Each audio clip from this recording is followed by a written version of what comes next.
ages. I think the reform movement and conservatives, to a large extent, felt, well, we don't actually believe that those things are binding anymore in the way that they were given at the time, and that through modernity, the system has to be adjusted because of the changes in modernity. So I think in the practical sense, I think that's the differences, is that there's a sense that Jewish law, the way it was over the ages, is binding, and we have to bend our will towards it. And I think that's my take on the differences between them, though David seems to feel differently. Yeah, I hear that a lot from Orthodox, and I always get very upset when people say that, because they completely misunderstand conservative Judaism. And I find it, I find it offensive personally. So I'm sorry, it's upsetting. We also I believe we bend our will to halacha. That's what halacha is. If you don't bend your will to it, then it's just idolatry of the self. So 100%. There's a teaching by Nachmanides on you shall be holy, right? So in Leviticus, you get all these laws, and all of a sudden the Torah says, by the way, be holy. So it's like, what in the world does that mean? You just gave me 613 details of being holy. Why do you need to add, by the way, by the way, follow all these laws that I just said? What does that mean?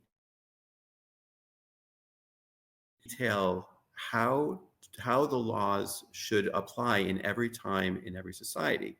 So the Torah gives you a picture of holiness in one particular time, one particular society, a gestalt, if you will. And we have to take that gestalt and apply it to our society.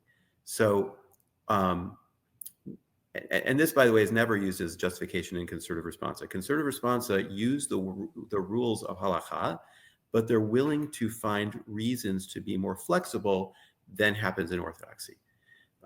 We never go outside of halachic rulings. We never go outside of halachic reasoning. There are some shuvot that I think that have, and I personally don't ascribe to those, and a lot of in the movement don't. So it's not.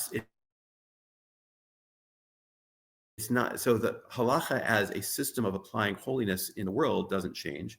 The world changes, and but the halachic reasoning, we use traditional halachic reasoning to get our answers, not trying to bend it to our will.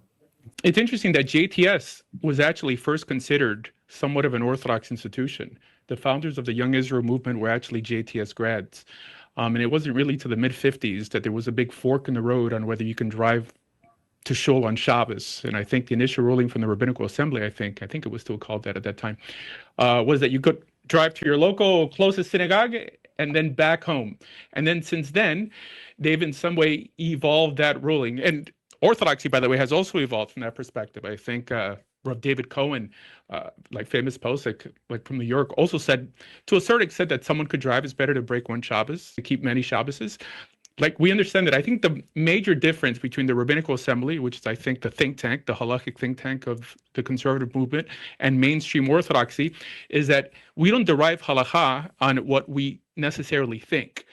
We derive it from an unmovable source code that we consider Torah Sheba'al Peh, Divrei Sofrim, based on, if I could quote the Rambam, based on a Gadol Sheber Yerushalayim Chem Iker Torah Sheba'al Peh, that it's the Sanhedrin that sat in Jerusalem that is the source, the Iker of Torah Sheba'al Peh, of the oral law. And these laws are in some way set in stone unless we're able to, in the future, God willing, establish some other Sanhedrin that could anyway modify these laws, a Sanhedrin of greater wisdom and greater number. So that's the major difference, I think, today between Orthodoxy, mainstream Orthodoxy, and the conservative movement. That I think the conservative movement views it more almost like a svara, like they keep on adding, but more like from a hashkafic perspective, while Orthodoxy is stuck with issues like agunot, like a 2-day yontiv. Why? Because we feel these rulings are set in stone.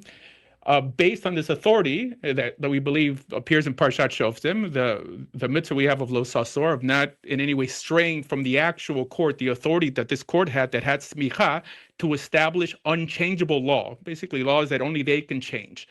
But I think that's the major difference. I don't know if Rabbi Reuven wants to add anything to this. No, I think I'll leave it at that. Thanks. And